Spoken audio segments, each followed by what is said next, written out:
Look at the picture. See the skull. Visible Frankenstein controls. The Brain Thoughts broadcasting radio. The Frankenstein earphone radio. The latest new skull reforming to contain all Frankenstein controls. Welcome to Frankenstein Control. We'll get right down to it tonight. This is B-Rye with the news. The country is in the midst of yet another vicious debate on gun control after yet another tragic mass shooting last week with no clear solution in sight. Over the weekend, a literal straw man argument on the subject highlighted more gaps in the background check systems used by firearms retailers nationwide. A photo of the beloved Scarecrow from the Wizard of Oz film, shown smiling next to the Cowardly Lion while clearly brandishing a handgun, was shared on multiple social media platforms starting Saturday night. While seemingly innocuous at first glance, military records have since shown that the Scarecrow, famous for his lack of mental stability, was court-martialed and dishonorably discharged from the Navy in 2009 for striking a superior officer after a search of his locker turned up OxyContin and other controlled substances he did not have prescriptions for. Under Oz law, he should have been barred from purchasing firearms, but was never added to a federal list of felons that would have triggered a response during a background check. This oversight allowed a brainless man with a troubled history as long as the yellow brick road to obtain a deadly weapon. Oz, of course, is the 52nd state. It occupies the exact same geospatial location as Kansas, but on a plane that can only be entered via tornado portal. This makes administering the census a bitch and a half. Anyhow, this issue is a complex one, and I asked a few people in our area to express their thoughts on the status of firearm safety in America. Wendell Collins of Boone County, West Virginia, stated that he never so much as takes out the trash without his Ruger Mini 14, citing harsh lessons he learned during his childhood in Chicago. His parents lived in a rough neighborhood, he said, and late one night as his father was coming home from work, while standing in the family's own driveway, he was, quote, "et by a Dracula."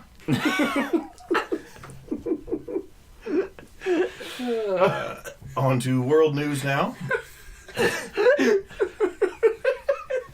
At my damn Dracula once more. Daddy, I will miss you. Never again! Oh. World news. The Winter Olympics have been in full swing, and many countries are using the games as a cordial exercises in diplomacy, as is common. Tension between the U.S. and North Korea was still in effect despite the festive atmosphere, and Vice President Pence repeatedly dodged or refused interactions with delegations from the reclusive regime. When asked to comment on this behavior, Mr. Pence told reporters, "What's that?" and demanded that they cease badgering him as it made me look bad.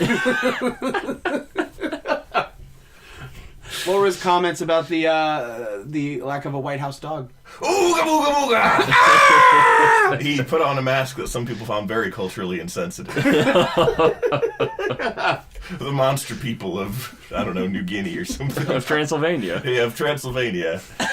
The Romanian delegation found it a very racist stereotype of their monstrous fangs and bug-eyed appearances with one eye that like has a 90-degree bend in it and goes up or something. Yeah. On to the show, my compatriots. Well, what a wonderful time to be alive. It's been a roller coaster of emotions these couple of weeks. Also in sports news, The big game happened, that's it. Oh, wait, did it? I think it did. Did it? If it did, and that's all we're going to cover it. Yep. The big game happened. That's it. Goodbye. Mm-hmm. Wait, you guys can't say it. Oh yeah, the big game. That's what I was saying the whole time. We have to say the big game. Yeah, I'll just go back and censor it as the big game. Yes. Yes, You can't say it because it's a trademark of the NFL, the NFA. It's a trademark of the NFL and NFL. Oh my god, my voice cracked.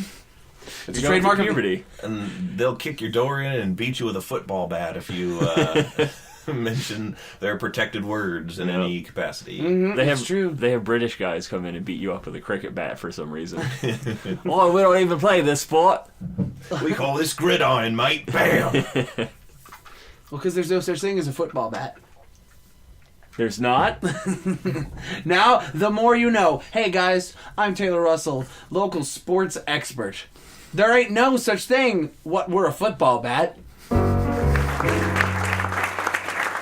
Welcome, sports fans, to the #1 sports podcast on the radio, Frankenstein Control. I'm your host, linebacker for the 49ers for 84 years straight, Taylor Russell. To my left is Ada. Hi, I'm Ada. I'm a literal sports fan. I hang from the ceiling and just spin around to keep everybody cool. Oh, It's a good gig. That is good. That's nice. It gives back to the community. And you know what? Nobody gives more back to the community than the person sitting right in front of us, Mr. Beer-Eye. I'm B-Rai. I sit up in the Goodyear blimp over the game. The blimp, if you look closely, is actually just Spooky. Your cat. She's lost so much weight that she now has excess of skin. And, if you tether her to a gondola, she'll take flight. With a breeze permitting, of course. Yeah. A little bit of hydrogen. Yep. Or helium, preferably. We don't want a Hindenburg situation. We don't want Spoo. Yeah, Hinden Spoo. The amazing flying cat. Just Spooky burning coming down with a Nazi flag on her. Actually, speaking of cats fighting oppression, anybody seen Black Panther yet? Nope. Awesome, let's keep going. I saw it, it's fucking great. Oh shit, you did? Here's a white guy's opinion on the movie. Oh boy, I bet you were all clamoring for that. No, go see it for all the reasons that it's an important film to a lot of people, and rightfully so. Also see it because it's genuinely cool. It's a good movie. It was You very cool. like that? The action was cool. The characters are awesome. Everything was cool. Go see it. Go support it. Go support people. Like, comment, and subscribe to Black Panther. At blackpanther.com. I don't know what that website is. It's probably porn. Hold on, go to blackpanther.com. Let's find out. Let's go on a mythical, wonderful journey. Oh, BlackPanther.com. Wait, what? What? It's like a weird, ad site. Invest in your success when you're competing with hundreds. Wait, no, or it thousands. says blackpanther.com may be for sale. Whoa! Hey, yo! You better go out and buy blackpanther.com! Marvel didn't do it! How the hell has Marvel not bought that? Did you type it right? Yes! What do you think I am? Some sort of trumpodyte who can't fucking type correctly? it's probably $10. What about the Blank Panther? No, the blackpanther.com. Oh my god! The domain, theblackpanther.com, is for sale. To purchase, call afternick.com. Guys, what the fuck? Did somebody buy those website domains, a million years ago? Because they're like, someday Yeah, probably. they'll make a Black Panther movie during the superhero bust out. And I'll be making millions! Too bad he invested in BitConnect. What is poor he gonna guy. do? What a... If you guys haven't seen that, you folks out there on the internet, highly suggest you watch it. That's our YouTube video of the fucking month right there. Is you need a little bit of levity in your life, watch... Or just sadness because it was a real thing that bankrupted people. Yes, Yeah. but And- also it's hilarious because it's funny as shit. There's this expo guy at this thing called BitConnect, which turned out to be a huge fucking scam. Who would have imagined? And yeah, the speaker guy is absolutely hilarious. And just fucking watch it. And if you don't, you'll be the only one of your friends who didn't. You're gonna go, what am I gonna do? You gotta get bit connected. Get connected to the ideas. wanted to revisit the news for a minute, not because of current events, but because... Oh, let's talk about more sad things. No, actually, I made it a point. This is just related to this. That's the same sphere as the news, because it involves two local news people, possibly still local news people in my hometown. Oh. I made it a point to remember to tell you both, because it's hilarious, and if I don't talk about it now, I'll forget. Tell us and the thousands of fans that we have screaming When I was growing up... in pain, I should know. In Severn Park, Maryland. In the morning, before school, we had to be at school, like, fucking early. Like, it was still dark a lot of times. Gee, it's like you went to high school or something. Yeah. Anyhow, like, I'd be watching Pokemon or Arthur or whatever You were else watching was that in on. high school? No! This was, like, middle school. Don't elementary fucking school. lie. You were in senior year of high school and they're like, B-Ray, you gotta catch the bus or you'll miss it. Oh! And you were like, hold on, Dad. And I say, hey, what a wonderful kind of day. Yeah, it's more watching, like, copies of Old Boy that Kippa ripped for me and stuff. Old Boy was the prequel to Arthur. Yep. Little known fact. Arthur learns about conflict resolution with a hammer in a hallway. Very cinematic, good scene. No, our local news people, for whom I often saw commercials and also brief, actual news segments of while, watching my morning TV and trying to wake up and trying to choke down the cereal bar that I had to eat for breakfast. Maryland's #1 news team. Their names, and I'm not making these up, were Tim Tootin and Deborah Wiener. Wait, no. You're a dirty liar. There's no way. Tim Tootin and Deborah Wiener were my news people. Oh my! Now for sports with Harry Sack. No, that can't. S-A-C-H, no, enough with your Harry Sack. Be right. I still can't get over the fact this is real. This is false. This cannot be. They were and possibly still are local news people in my area. Tim Tootin and Deborah Wiener. He likes to get stoked for each air date by going, "Who am I?" And everyone at the studio has to go, "You're darn tootin'." I thought everyone just makes a fart noise. Man, I've lost the secret to. Speaking of childhood, I've lost that secret technique of making the perfect, hilarious, loud fart noise with my hands. Really? I can't do it anymore. Huh. I can't either. I just you saw me try just where now. you. Oh, well, aren't you special? Well, actually, now I think about it, probably has something to do with the fact that I have this giant bushel of beard on my face. That's probably not helping. Beard, I can't do it because he's... he doesn't have any fat. ReZero, the wonderful anime. Because I'm a hatchet-faced prick. You just have bony skeleton hands. You don't have any skin or muscle or fat to flap around and make that kind of noise. That's true. Whenever you tap your fingers on surfaces, it makes it's like that. Oh! B-Rye, you gotta quit tippity tapping. You go to... Skeletons. Oh, that's It's the intro to Spooky Scary Skeletons. Sung by a man who is now himself a spooky scary skeleton. Wait, hold on. Why are you... Is this a joke too? No, he's dead. Oh my god, you're laying so many things that I think are false or ha-has. Because it's too sad or too crazy or too magnificent. In this case, the former and the latter. Mm-hmm. He became what he always talked about. And tried to warn us of. Spooky, scary skeletons is just like a almost suicidal cry for help. Well, I was going to say, he made the mistake of releasing the track around Halloween. He intended it to be an urgent wake-up call to the nation about the dangers of skeletons. And no one took him seriously. He learned how to play the xylophone. For nothing.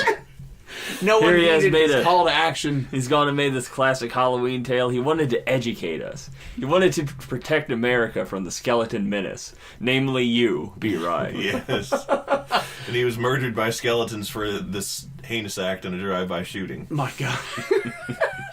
You mean a series of strokes? Yes, probably. Oh, yeah. I forgot about that. Okay, What? take that out of context completely. Everyone, just hey, B-Rye, strokes. Okay, so this morning we were talking about that awesome mashup. Yeah, that mashup of the Nate Dogg song and then that other one. Nate Dogg and Eminem. Yeah. Well, I mean, I think they were part of the same performance. They mashed it together with some other music. Yeah. And it's that meme. You reposted in the wrong neighborhood. I forgot the song. I'm sorry. But somewhere along in the conversation, B-Rye mentioned something that made me go, dude, Nate Dogg's dead. Mm-hmm. And B-Rye's like, what? Nate Dogg's dead? And I'm like, yeah, he has been for a while. Because we all remember that song, whether or not we liked it or listened to it voluntarily. The real song that is based off of was Commonplace in 2004. Yeah. So B-Rye's like, you're full of shit. I'm like, no, I'm not. But I also hold to the fact that I spew a lot of garbage, so I'm going to double check. And so I looked up online, and B-Rye's like, but what did he die of? Like, what, some sort of crazy, hip-hop related accident or violent he got incursion? Too crunk, perhaps? And I'm like, no, he died of a series of strokes. It says so on Wikipedia. I'm like, whoa! What? Nate D-O-double-G, what happened? How old was he? He wasn't that old. Wow, that's... That just, you know what, that's a lesson to all of us, folks. You gotta live life to the fullest. To the F-U-double-L-ist. Alright? Or else one day, because someday you could wake up and you'll be a spooky, scary skeleton. So live it up! One of my cousins posted a great series of 4 pictures, and it was just the top of someone's scalp, like right their forehead right above the eyebrow line, and their hairline and the top of their head, and you could tell that it was Eminem's head, and like, you know, he had went from his bleached blonde hair to his, like, you know, his what do you call it, quintessential crew cut that he always has. Yeah. And you could like see his bleach blonde hair days to now his darker hair that he has. And it said, it's crazy how we all know exactly who this is with just the hairline and the forehead. And I was like, that's pretty funny.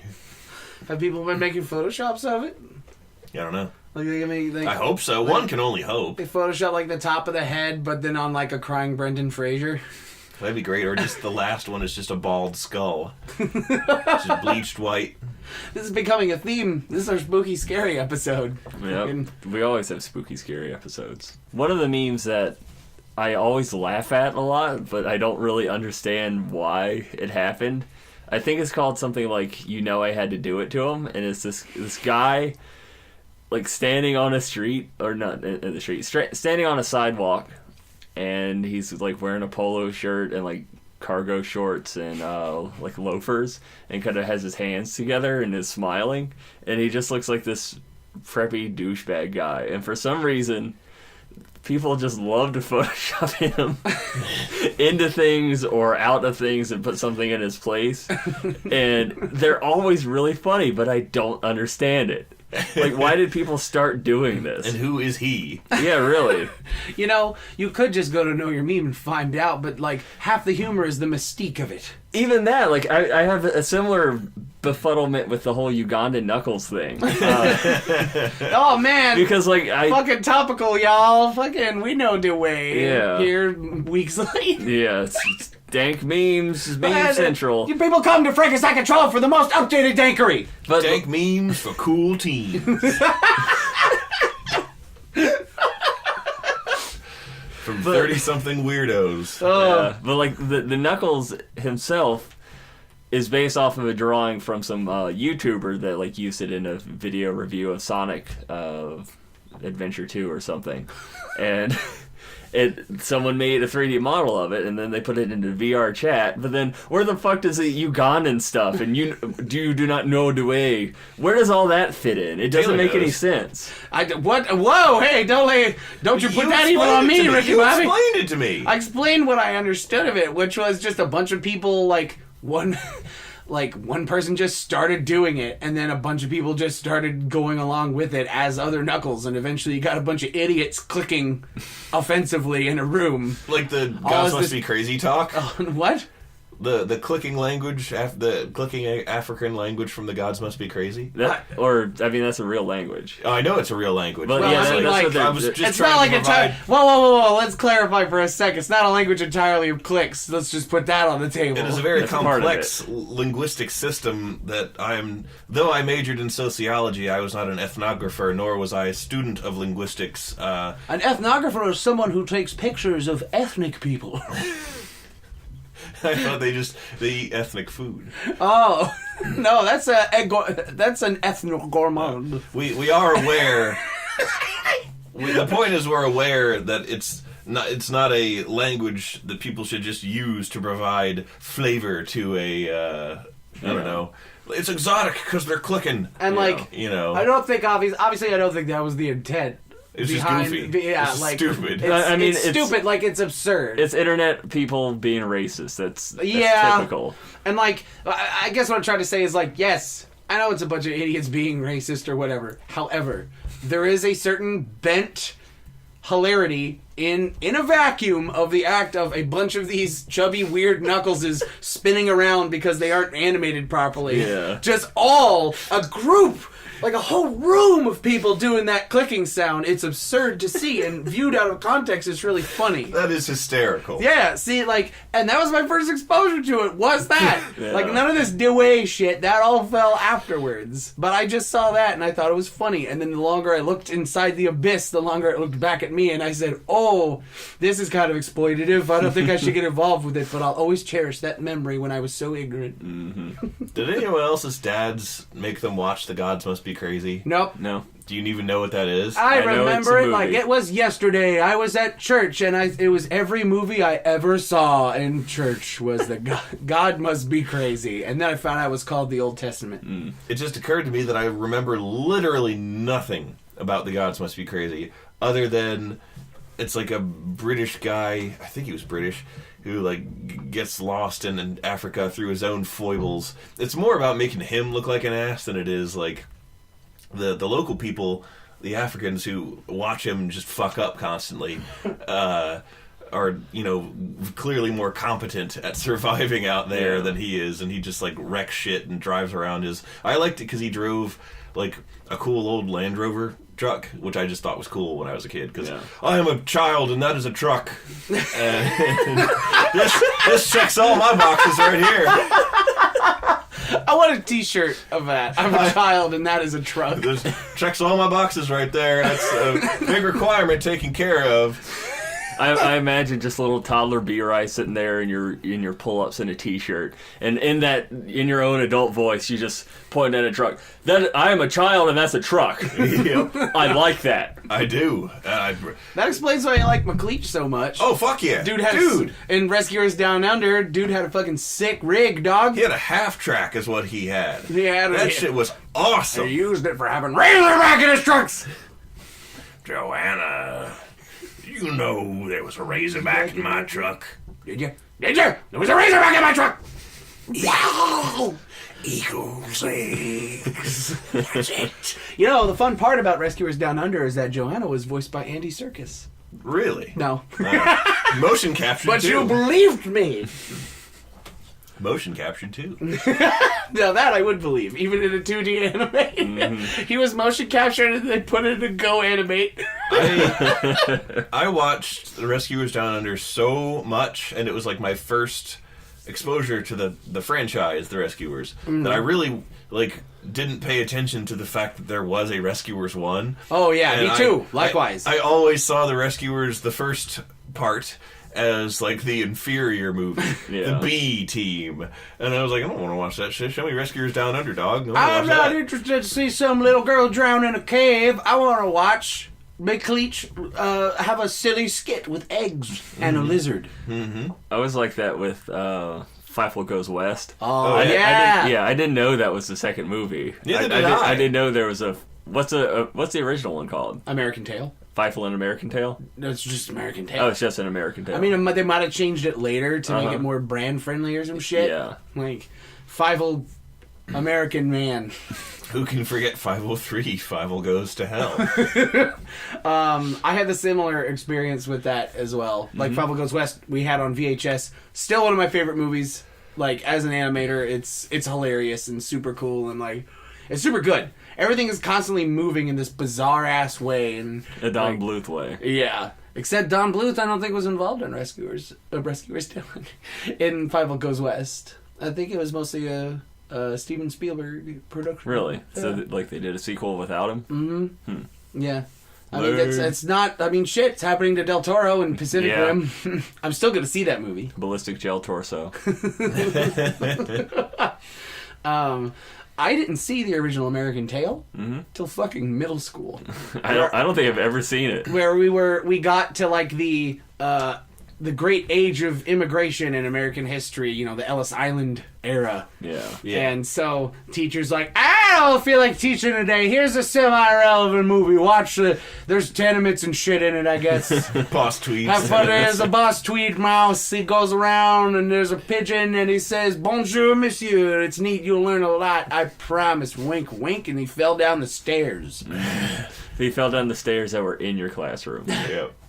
Did I ever tell you about the time that a teacher did fall down the stairs? So, His name was Mr. Stipasevic, and he missed a Stepic. He did! Oh, I heard it, and I was trying at the same time to make a way to work it in. And Ada beat me to it, because she's better than me. Mr. Stip, I hope you're okay out there. You were an alright teacher. You showed us 5 goes west. He's not up there anymore. He's down there because he fell down the stairs. Oh, yeah, that's true. Well, so our classes were in trailers because we had too many goddamn kids. Oh, we had those too. I was going to say, it would have been really embarrassing if he was teaching, like, stair etiquette, and that was the class. Yeah. No. Proper stair procedure. And he was just our history teacher, and, like, it was just, end of the class, end of the day, and he's like, all right, kids, bye. Ooh! And just tumbled down like the 3 or 4 wooden steps. And I thought he fell down an elaborate Victorian staircase that was like spiraling down many levels. And as he did it, there was like a dance. There was a man in a tuxedo that would like hold up an arm as he passes by, so it looks real good. They would lift their top hat as he goes down and like kind of way. No, none of that fancy shit happened. He scraped up his hand. No. But of course, we're middle schoolers, and as anyone knows, the common middle school child is actually the devil. Yeah. Yes. So of course, everyone's like, look at a teacher injuring himself. He has poor health coverage. Hey, he won't go to the doctor. Hey. When I was in middle school, 7th grade to be exact, we had a science teacher who I'd never had. His name was Mr. Porter. And he was the one who apparently had NAM flashbacks. Oh my God, what? Children were very insensitive about those. Yeah. So one day, we're in biology across the hall from his science class. We are learning about cell biology, and we are doing so by watching the classic Osmosis Jones. Oh. Animation in school, a substitute for learning. Mm-hmm. All of a sudden, all these, like, the lights are off, so it's, like, dim in the room, and we start noticing that there's other people in the room with us, and they're just sort of filing in more and more, and they're just sort of wordless, and they're just sort of taking up seats elsewhere in the room. Is this something that is real life, or is this an SCP? Or no, this really happened. They were other kids. We knew some of them. They weren't, like, adults that were strange. Because the language you're using here, the images it's putting in my head is of faceless black shadows filing in and very like dark hovering and over everyone. Oh, no. These were definitely kids. Okay. We knew some of them, and there was maybe some muffled, hey there, hey, what's going on? And kill your parents. No, we just, like, gradually, all these other kids sort of filed into the room slowly, very quietly, took up seats, and watched the movie with us. Mm-hmm. And my teacher pauses the film and like turns the lights on and goes, hey guys, what's going on here? And one of them takes his eyes off the screen and goes, Mr. Porter fell. What? And rather than coming in and disrupting the movie and telling an adult what happened to her colleague across the hall, they saw fit to file in and just join us watching the movie quietly. Oh my God, kids, man. What the fuck? What happens? What's going on in our brains when we're that age? I think he was seriously hurt. I think we had a substitute for a long time. Oh, no. Or they did. I never had Mr. Porter, but I think he broke his hip or something. Wow. Everyone just ignored him to go watch Osmosis Jones. Yeah. No, see, they were trying to help. They were trying to get the information needed to fix his hip through Osmosis Jones. Yeah. And they were trying to absorb it through osmosis. Yes. Jones. Yes. Gaining a accurate layout of the human body and where to set broken joints and stuff. I know I've talked about it with you guys, but I don't know if I've talked about it on the show. Osmosis Jones always gave me slight anxiety because during the time when it was at its peak of fame, my favorite character was Drix, the cold pill / android. He's kind of that. Yeah. And like so basically what he would do in the movie is he would soothe irritation by he had a gun arm like Mega Man, and he would load in like pill ammo pellets. Yeah. It looked rad as hell. It looked rad as shit, and he kept them in a storage bin in his chest because he's a cyborg, and cyborgs are fucking cool as shit. Anyway, he's doing that, and throughout the movie, it looked like they were keeping track of how many, like, pill ammo pods he was using, because, like, every time his chest would open up, you'd see there'd be a little fewer pods in there. Yeah. So eventually, at the end of the movie, I'm like, Drix and Osmosis, they're teaming up. They're going to be buddy cops. They're friends now. Oh, spoiler alert, by the way. And I was just like, where is it? Where he's going to run out of pills? He's going to run out of pills. He's going to go through android withdrawal. Okay, I didn't think that at the time, but I was nervous that he would just become a useless big oaf. Yeah. Because he didn't have the thing that made him good at his job. He didn't have any ammo for his gun, and his gun is all he is, really. He was just a gun. That's the real message of Osmosis Jones. A cop is just a gun. My God. I always remember from Osmosis Jones that Kid Rock has a bad song in it in a nightclub scene. Oh my God, you're right! When I was 12, I liked the song and thought it was cool. And now I'm an adult, and I recently remembered that scene like a billion years ago and looked it up, and I was like, wow, that's awful. Yep. That song is... The scene in the movie is cool. It still works in context, but if you listen to that song, the lyrics are abominable. I'm Kid Rock. I'm a rebel Confederate from Detroit, Michigan, almost as far north as you can go. I'm gonna run for Senate.